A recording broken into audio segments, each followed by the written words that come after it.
त्या दिवशी काम बंद केलं, परंतु ती जेवढी सगळी गँग आलेली झेप्टोची, त्या गँगनी आम्हाला आमच्या सर्व रायडरांची मोठी फसवणूक केली आहे.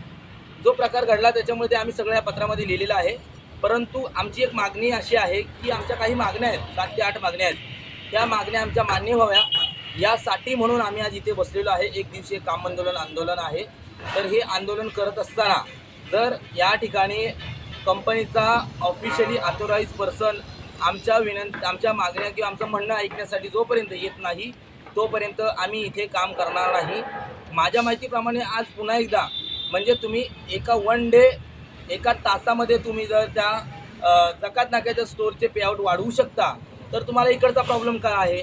सो आमची मागणी अशी आहे की जे काय पेआउट द्याल तो सर्व स्टोअरला दिला पाहिजे आणि ही अशी आमची मागणी आहे. ज्या मागण्या आहेत ज्यावेळी ते मॅनेजमेंट आहे तेव्हा आम्ही मागण्या पुन्हा एकदा आता पत्राच्या माध्यमातून ठेवूच, परंतु जोपर्यंत इथे कोणी येत नाही तोपर्यंत आम्ही इथून हलणार नाही.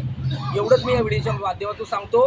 आणि जर इथे कोणी आलं नाही तर आजचा दिवस जे तुमचं नुकसान होईल ते होईल, पण इथून कोणत्याही बाहेरच्या मुलाला ऑर्डर मारू देणार नाही याची सर्वांनी नोंद घ्यायची आहे कंपनीने. मग एकतर तुमची कंपनी तरी बंद होईल नाही तर आमच्या रायडर लोकांचं काम तरी जाईल. काही फरक पडत नाही. प्रत्येकजण सक्षम आहे, ह्या मुलांना काम कुठेही मिळेल. परंतु जर तुम्ही आडीबाजी केली, तुम्ही अडगापणा केला, तुम्ही जर मुद्दाम जर काय प्रकार करण्याचा प्रयत्न करत असाल तर आम्हीही तुम्हाला सोडणार नाही, एवढी लक्षात ठेवा.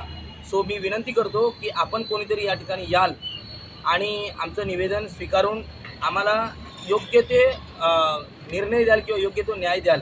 मी पुन्हा सांगतो, जो पेआउट द्याल तो सर्वांना सेम द्या. कोणत्याही स्टोअर झेप्टो कंपनी हे नाव एकच आहे, कंपनी एक आहे, फक्त स्टोअर त्याच्या फ्रँचाईज वेगवेगळ्या आहेत, ब्रँचेस वेगळ्या आहेत. तर त्या ब्रँचमध्ये सर्वांना सरसकट तुम्ही पेआउट दिलाच पाहिजे.